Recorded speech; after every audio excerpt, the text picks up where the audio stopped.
Say no kindly. Sharon Horne-Ellstrom here. Welcome to day 115 of our Supersize You annual challenge. Today we're going to do two things. We're going to talk about our super framework because we're coming up on the end of our communication month. And we're going to talk about today's topic, which is how to say no, preserve the relationship, do it in a way that doesn't burn bridges. You can if you want, but why would you want to? In most of our relationships, we want to show the kind of person we are. And so we don't want to say no and make somebody feel bad about it. There's ways to graciously say no or to kindly say no. I think there's not enough kindness going on in the world right now. And so if we can just do our part by saying yes to the things that are for us and are in alignment with our priorities and goals, and then saying no to the ones that aren't. And keep in mind, there's a couple things. Number one, no is a complete sentence. We don't owe anyone a huge justification and explanation why we cannot meet their request right now. I say no a lot. I've got two little granddaughters that I live with, and so no, because they don't have any problem asking, right?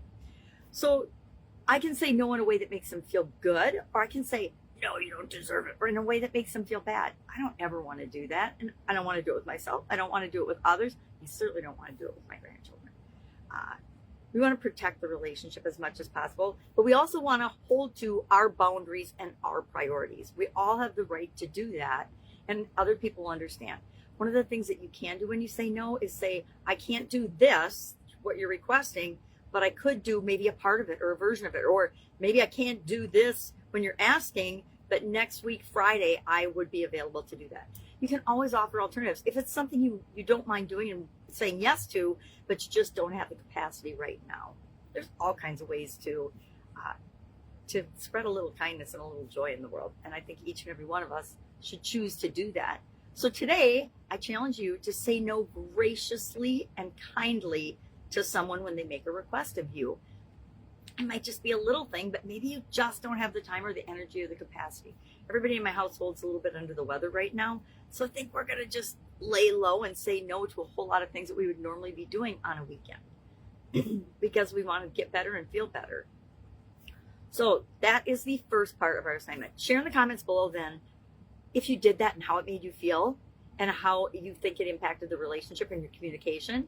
And then also, we're going to look at our super framework starting today. Us in our super framework, this is our process we came up with in January that we're applying to each of the major topics of the life framework area as we go through them this month.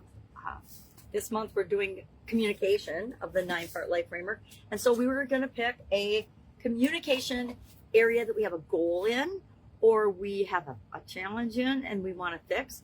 I am either going to do, and I haven't decided yet, I'll decide today, I'm going to either do public speaking or doing presentations because I'm in a challenge for the next 3 months that public speaking and doing presentations would really help me out with that. So I'm thinking about that. I'm also thinking about cloning myself with AI or seeing if I can get somebody to do it for me and help me do it to help me with my visual challenges. That I think would really be helpful if I could automate some of the things that take me a lot more time to do than the average bear, than the average person. Because of, I do everything blown up on a big screen with a magnifying glass. Not making excuses. I always figure it out. Just saying, I learned about something and I'm learning about something this weekend that might really be able to help me with the automation part of certain things that I do all the time anyway. Oh my God, am I starting to be an AI adopter? Maybe, parts of it. Not taking on any of my humanity or my soul, but I don't mind if it wants to be my assistant and help me out with the things that are really challenging for me. So S stands for specific target. What is it that I want? What is it that I want? And I like to ask myself, why do I want it? But what is it that I want with respect to communication that will help me achieve the other goals and objectives I have for myself this year? Again, I just shared them: public speaking, maybe the clone, and then some other things that I'm doing that I haven't set as just specific communication, but they very well may be the thing I choose. So what's a specific target? I've got that in my mind. That's our challenge today. What is your specific target? You don't have to share it, but pick one out. Pick your area of communication you either want to fix a challenge in or set a goal in.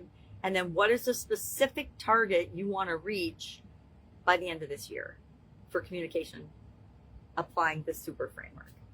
All right, any questions about this? Just please reach out and ask. Let's have an awesome day, and I'll of course be with you tomorrow with the you and another topic with respect to communication, so that we can become the best possible communicator, or a continually improving communicator. I say let's become continually improving everything, because we always are becoming, right? Hopefully I learned this in a training called Value of the Person. I took it at the Gillette company back when Gillette was its own company. I was invited to participate in that training, and it was awesome. But one of the big takeaways I had was that, I'm going to forget my big takeaway now. Value of the person. Okay, never mind. I'm leaving now. Have an awesome day, and I'll of course see you tomorrow. Bye.